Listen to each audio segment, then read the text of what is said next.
আল্লাহ পাক কোরআনে বলেছেন, এক শ্রেণীর মানুষ বলে, সূরা মুমিনুনের মধ্যে আছে, ইন হিয়া ইল্লা হায়াতুনা দুনিয়া নামুতু ওয়া নাহইয়া। এক শ্রেণীর মানুষ বলে এই দুনিয়ার জীবনটাই আমাদের একমাত্র জীবন, নামুতু ওয়া নাহইয়া, এখানে আমরা বাঁচি এখানেই মরব। ওয়া মা নাহনু বিমাবউসিন, আমরা পুনরুত্থিত হব না। বাল তুসিরুনাল হায়াতাদ দুনিয়া ওয়াল আখিরাতু খায়রু ওয়া আবকা। আল্লাহ পাক বলেন, বরং তোমরা দুনিয়ার জীবনকে প্রাধান্য দিয়ে থাকো, কিন্তু পরকাল চিরস্থায়ী এবং উত্তম। আলহাকুমুত তাকাসুর হাত্তা যুরতুমুল মাকাবির, তোমরা প্রাচুর্যের মোহে আচ্ছন্ন আছো, প্রাচুর্যের প্রতিযোগিতা তোমাদেরকে মোহাচ্ছন্ন করেছে যতক্ষণ না তোমরা কবরে শায়িত হচ্ছ। কাল্লা সাউফা তা'লামুন, কখনো নয়, শীঘ্রই জানতে পারবে।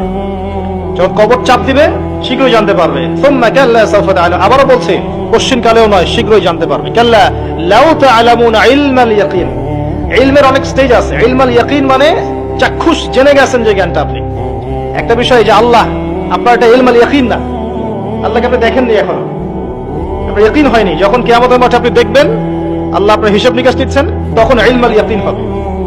কবর চাপ দিলে কাল্লা লাতুসআলুনা ইয়াওমাইযিন সুম্মা লাতুসআলুনা ইয়াওমাইযিন আনিন নাঈম, নিঃসন্দেহে তোমাদেরকে কিয়ামতের দিন নিয়ামতগুলো সম্পর্কে জিজ্ঞাসা করা হবে। দুনিয়ার জন্য বাঁচেন না, যারা দুনিয়ার জন্য বাঁচে আল্লাহ পাক তাদেরকে পরকাল ধ্বংস করে দেন। আপনি যদি পরকালের জন্য বাঁচেন, আল্লাহ পাক দুনিয়া আখিরাত দুইটাই গুছিয়ে দেবেন ইনশাআল্লাহ। দুনিয়ার জন্য বাঁচলে আল্লাহ দুনিয়া হয়তো কিছু দিতে পারেন, নাও দিতে পারেন, পরকালে কিছু নাই। তো পরকালের জন্য যদি আপনি দুনিয়া করেন, দুনিয়া আখিরাত দুটোই পাবেন ইনশাআল্লাহ।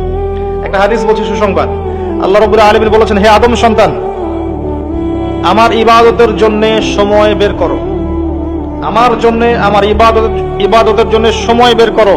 তোমাকে দুটো জিনিস দিব, একটা হচ্ছে তোমার যাবতীয় দুশ্চিন্তা আমি দূর করে দিব, টেনশন বলে কিছু থাকবে না আপনার, এবং তোমার দুই হাতকে আমি সচ্ছলতা দিয়ে ভরে দিব।